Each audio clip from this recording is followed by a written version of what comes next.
I'm Victoria, and I guess you could say I was born with a silver spoon in my mouth. Not that we were filthy rich or anything, but my childhood was pretty damn good. Mom and Dad? They were like something out of a rom-com, always holding hands, stealing kisses when they thought I wasn't looking. We lived in this cozy little house in the suburbs. Nothing fancy, but it was home. Every weekend was like a mini adventure. Dad would pack us all into our beat-up station wagon, and off we'd go. Sometimes it was a hike in the nearby state park, other times a trip to the local cinema to catch the latest blockbuster. School was, well, school. I wasn't the popular kid, but I wasn't the outcast either. Just your average student trying to navigate the minefield of adolescence. I had a small group of friends, real friends, not those fake ones who only hang around when it's convenient. High school flew by in a blur of exams, awkward school dances, and late-night study sessions fueled by too much caffeine and junk food. Before I knew it, graduation was looming on the horizon. I remember sitting at the kitchen table with Mom and Dad, a stack of college brochures spread out in front of us. "So, Vicky," Dad said, his reading glasses perched on the end of his nose, "any idea what you want to do with your life?" I took a deep breath. This was it. The moment I'd been both dreading and looking forward to. "I want to be a cardiologist," I blurted out. Mom and Dad exchanged one of those looks that parents seem to perfect, a whole conversation without a single word. "All right," Dad finally said. "If this is what you really want, we'll make it happen." Getting into med school was just the beginning. The next 4 years were even more intense than undergrad. There were times I thought my brain might explode from all the information I was trying to cram into it. But there were amazing moments too. The first time I successfully drew blood from a patient, after a few embarrassing misses. The day I correctly diagnosed a heart murmur during rounds. The moment I realized that all this hard work was actually turning me into a doctor. Graduation day was surreal. As I walked across the stage to receive my diploma, I saw my parents in the audience. Mom was crying, of course, and even Dad looked misty-eyed. As we left the auditorium, Dad threw his arm around my shoulders. "So, Dr. Adams," he said with a grin, "what's next?" I took a deep breath, feeling the weight of the future on my shoulders. "Now," I said, "I become a cardiologist." Little did I know, my journey was far from over. In fact, the real challenges were just beginning. Fresh out of med school, I dove headfirst into my career at a private clinic in the city. The hours were long and grueling, but I loved every minute of it. I was finally doing what I'd dreamed of for so long, helping people, saving lives. As the months flew by, my hard work started to pay off. My bank account grew, and for the first time in my life, I had more money than I knew what to do with. On a whim, I walked into a car dealership one day and drove out in a sleek new sedan. It wasn't flashy, but it was mine, bought with my own hard-earned money. A few months later, I signed the mortgage papers on a spacious apartment in a nice part of town. As I stood in the empty living room, keys in hand, I couldn't help but feel a sense of accomplishment. I was living the dream I'd worked so hard for. With the holidays approaching, I decided to take a few days off to visit my parents. I hadn't seen them in months, and I was excited to share my success with them. But as soon as I walked through the door of my childhood home, I knew something was off. The house was quiet, too quiet. Mom and Dad were in the same room, but they might as well have been on different planets. The warm, loving atmosphere I remembered was gone, replaced by a cold, uncomfortable silence. At dinner, the tension was palpable. Mom and Dad barely looked at each other, let alone spoke. I tried to fill the silence with stories about work, but my words fell flat in the frosty air between them. Later that night, I cornered Mom in the kitchen while she was doing the dishes. "Mom, what's going on?" I asked, keeping my voice low. "You and Dad, you're acting like strangers." Mom's hand stilled in the soapy water. She didn't turn around, but I could see the tension in her shoulders. "It's nothing, honey," she said, her voice tight. "People change, that's all. Your father and we're just different people now." But I knew my mother. I could hear the pain behind her words. Mom, please, tell me the truth. She sighed, finally turning to face me. The sadness in her eyes broke my heart. Your father, he got a promotion at work a few months ago. With it came a personal assistant, a young woman. My stomach dropped. Mom, are you saying? She nodded, tears welling up in her eyes. He's been staying late at the office, more and more. I think she might be his mistress. I felt like I'd been punched in the gut. My dad, the man I'd idolized my whole life, cheating on my mom? It didn't seem possible. I'm going to talk to him, I said, anger rising in my chest. How dare he do this to you? No, Victoria, Mom said, grabbing my arm. I've already decided. I'm going to file for divorce. I've talked to a lawyer, everything's planned out. I stared at her in shock. Divorce? But can't you work it out? She smiled sadly. Some things can't be fixed, sweetheart. And I don't want you to get caught in the middle of this. I have no hard feelings towards your father, and I don't want you to either. These things, they happen in life. We need to be understanding. I couldn't believe how calm she was being about all this. If it were me, I'd be furious, devastated. But here was my mom, handling it all with grace and dignity. The divorce hit like a hurricane, leaving destruction in its wake.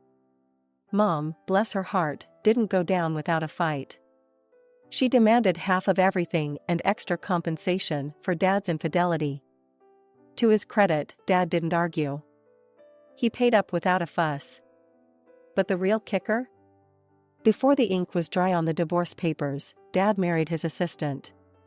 His mistress, my new stepmother. I nearly choked when I saw her. She couldn't have been more than a few years older than me. 22 years younger than Dad, for crying out loud. She was closer to being my friend than my stepmother. Not that I wanted anything to do with her. I kept my distance, limiting my interactions with Dad and his child bride to bare necessities. It hurt to see him with her, to see how quickly he'd moved on while Mom was still picking up the pieces. Just when I thought things couldn't get more complicated, life threw me another curveball. I got an offer to work at a prestigious clinic in another city. 2 years, great pay, and a chance to study under Dr. Harriet Chen, one of the most renowned cardiologists in the country. It was the opportunity of a lifetime. I called Mom as soon as I got the news. That's wonderful, sweetheart, she exclaimed, genuine joy in her voice. You have to take it. This could be huge for your career. Her enthusiasm was infectious. For the first time in months, I felt excitement bubbling up inside me. This was my chance for a fresh start, away from all the drama. Word of my impending move must have spread because Dad called me the next day. Vicky, he said, his voice hesitant, I heard you're moving. Yeah, Dad. Got a great job offer in. He cut me off. Listen, I need to ask you something. It's a bit awkward. Things at work, they're not great. My income's taken a hit. I was wondering, could Sarah and I use your apartment while you're gone? And maybe, borrow your car? I was speechless. After everything that had happened, he had the nerve to ask this? I don't know, Dad. I need to think about it. I hung up, my mind whirling. Part of me wanted to tell him to get lost. But another part, he was still my dad. I called Mom, dreading her reaction. To my surprise, she was calm. It's your apartment, your car, Victoria, she said. You're an adult. You get to decide what to do with your things. I won't be offended, whatever you choose. Her maturity made me feel small and petty. After a sleepless night, I called Dad and agreed. The day I handed over the keys was surreal. Dad looked sheepish, but Sarah, she had this smug look that made my skin crawl. As I handed Dad the keys, Sarah piped up. Well, isn't this nice? The keys finally returning to their rightful owner. She nodded at Dad with a simpering smile. I stared at her, then at Dad, confusion and anger bubbling up inside me. Dad quickly pulled me aside. "Vicky, honey," he whispered, "I need you to play along. I may have told Sarah that the apartment and car are mine. That I've just been letting you use them." I gaped at him, unable to believe what I was hearing. This man, who I'd admired my whole life, was asking me to lie. To pretend I hadn't worked my ass off for everything I owned. In that moment, something inside me broke. The last shred of respect I had for my father vanished. I looked at him, this stranger wearing my dad's face, and made a decision. Without a word, I turned and walked out of my own apartment. 2 days later, I was on a plane to my new life in a new city. As the plane took off, I felt a weight lifting off my shoulders. For 2 years, I wouldn't have to deal with any of this drama. I could focus on my work, on becoming the best doctor I could be. The 2 years in the new city flew by like a dream. I kept in touch with Mom regularly, our weekly Skype calls a lifeline to home. She looked better each time, the sparkle returning to her eyes as she built her new life. Dad, on the other hand, was a different story. Our calls were audio only. He claimed he couldn't figure out all this newfangled video stuff.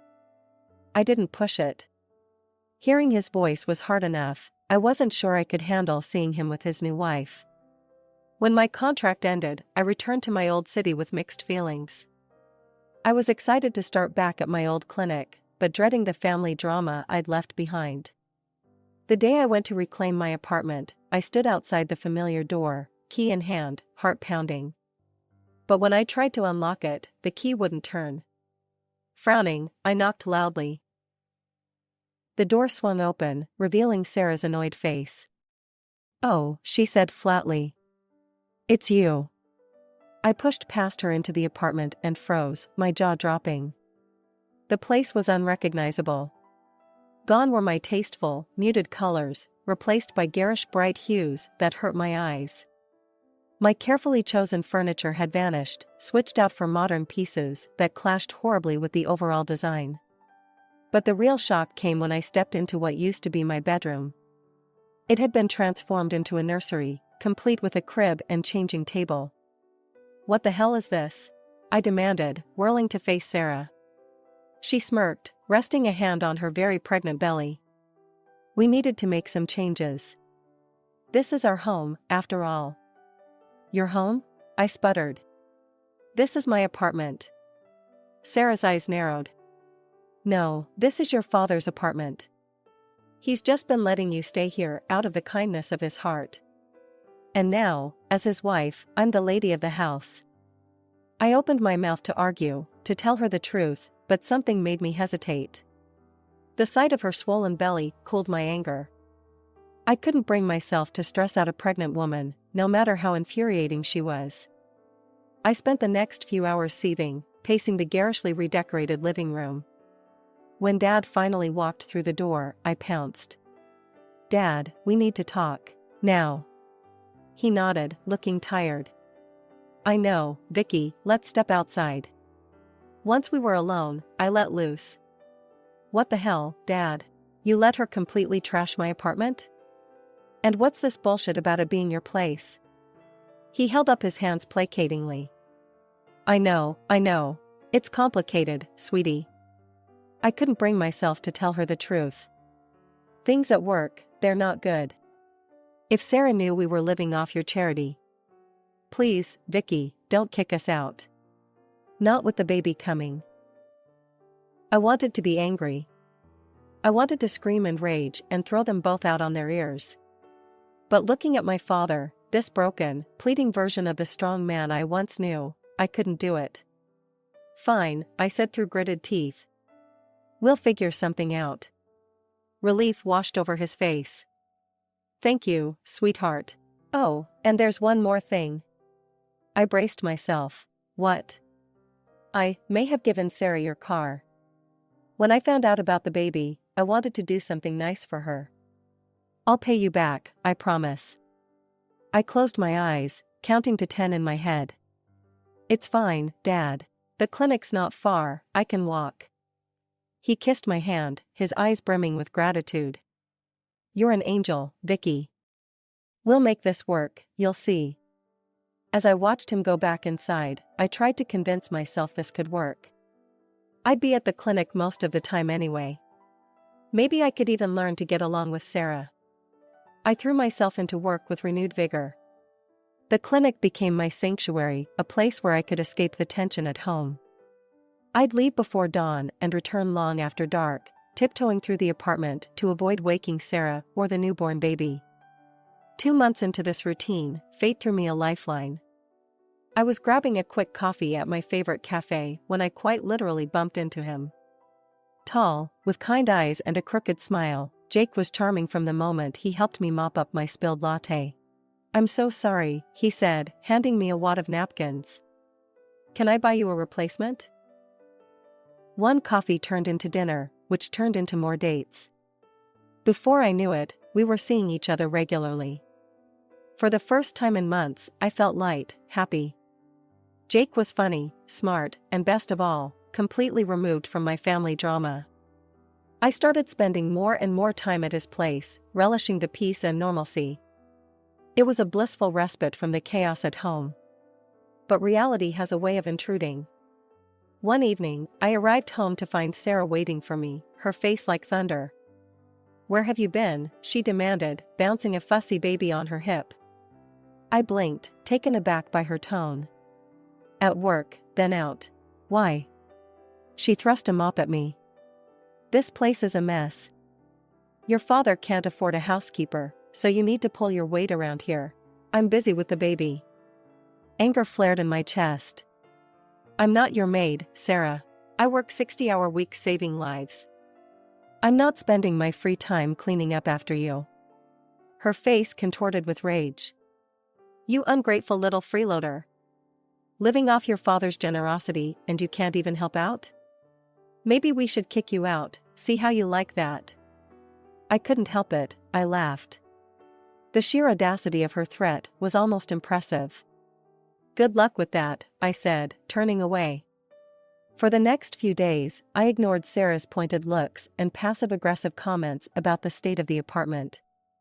I focused on work and on Jake, counting the hours until I could escape to his place. Then, one afternoon, my world imploded.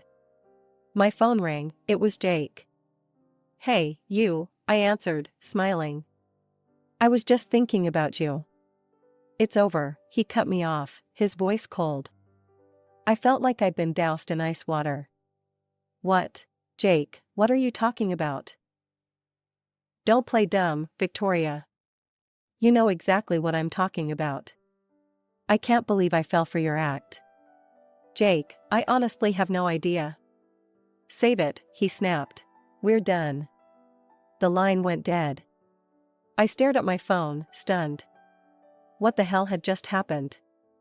Seconds later, a message popped up. It was from Jake, a photo. My heart stopped as I opened it. It was me, locked in a passionate kiss with a man who definitely wasn't Jake. Except, it wasn't me.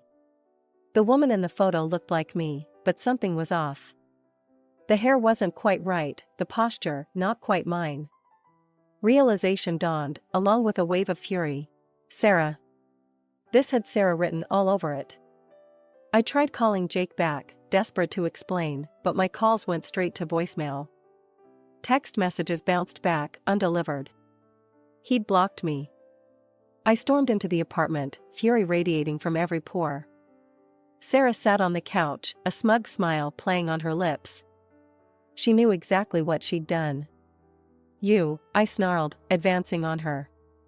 "What the hell have you done?" Sarah's laugh was like nails on a chalkboard. "It was easy, really. A little Photoshop here, a few messages there. You'd be surprised what people will believe when they're jealous." The casual way she admitted to destroying my relationship made my blood boil. "You fabricated that photo? And what messages?" "Oh, just a few posts on social media about how you're dating multiple men, looking for someone richer than your boyfriend. You know, the usual gold digger stuff." I was speechless with rage. How could someone be so callous, so cruel? Sarah's eyes narrowed. Now listen here, princess. You're going to start pulling your weight around here. Clean the house, do the laundry, take care of the baby when I need a break. Or else. Or else what? I spat. Or else I'll make sure your daddy knows what an ungrateful brat you are. He'll kick you out so fast your head will spin. That was it. The final straw. I threw my head back and laughed, a harsh, bitter sound. You really don't get it, do you?